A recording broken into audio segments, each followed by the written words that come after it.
my talk today morning is the implications of Tawheed in human life.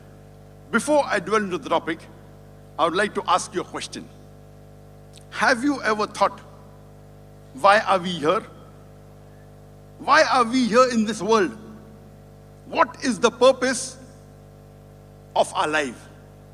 I would like to ask you, and please raise your hand, has anyone of who of you have thought, which of you have thought, why are we here? What are we doing on this earth? What is the purpose of our life? Please raise your hand. I can see maybe 20, 30 hands raised. Out of few thousand people, okay, another few hands, 40, 50 hands. Not bad. Allah subhanahu wa ta'ala, our creator, gives the reply in Surah Dhariyat, chapter number 51, verse number 56. وَمَا خَلَقْتُ الْجِنَّ وَالْإِنسَ إِلَّا لِيَعْبُدُونَ. That I have created the jinn and the men not but to worship me. So the main purpose of our life is ibadah, worship of our creator Allah subhanahu wa ta'ala. I've given a talk on this topic, purpose of life.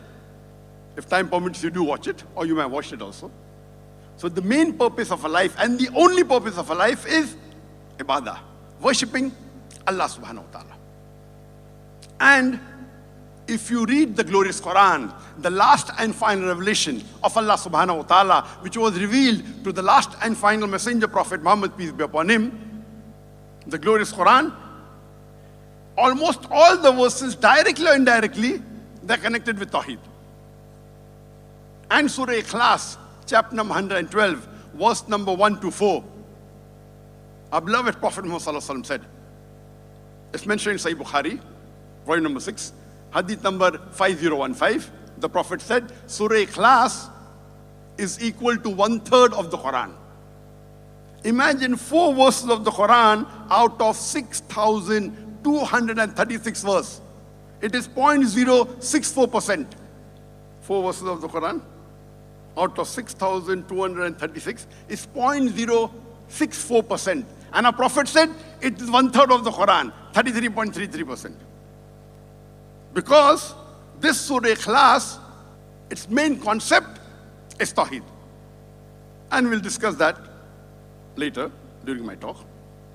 Tawheed means unification. It means asserting oneness.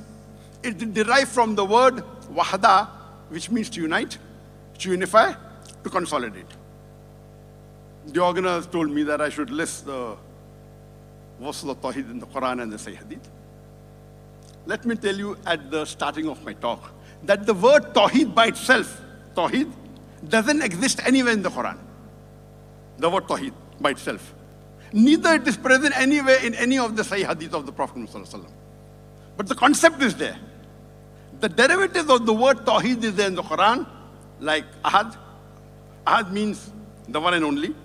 Wahid means the one. Or Wahada means himself alone. The word Ahad occurs in the Quran once in Surah Ikhlas, chapter number 112, verse number 1. The second derivative, Wahid, occurs in the Quran more than 20 times. In Surah Baqarah, chapter number 2, verse number 133. In Surah Baqarah, chapter number 2, verse number 163. In Surah Nisa, chapter number 4, verse number 171. In Surah Ma'idah, chapter number 5, verse number 73. In Surah Tawbah, chapter number 9, verse number 31. In Surah Yusuf, chapter number 12, verse number 39. In Surah Ra'd, chapter number 13, verse number 16. In Surah Ibrahim, chapter number 14, verse number 48. In Surah Ibrahim, chapter number 14, verse number 52. In Surah Nahl, chapter number 16, verse number 14. It's mentioned in Surah Kahf, chapter number 18, verse number 110. In Surah Anbiya, chapter number 21, verse number 108. It's then Surah Ankabut, chapter number 29, verse number 46. In Surah Safat, chapter number 37, verse number 4.